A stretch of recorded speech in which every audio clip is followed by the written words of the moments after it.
membawa pipi atau mengarak hewan kurban keliling ruas jalan dan Masjid Hasan Sulaiman menjadi tradisi tahunan warga desa Hila saat perayaan Idul Adha. Orang dewasa hingga anak-anak memadati ruas jalan untuk mengarak hewan kurban dengan cara dipikul atau digendong sambil melantunkan takbir serta shalawat.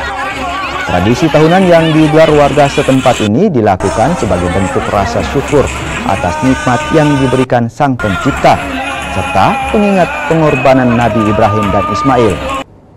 Tradisi ini juga merupakan miniatur pelaksanaan ibadah haji di Tanah Suci, sekaligus merawat tradisi para leluhur saat Idul Adha.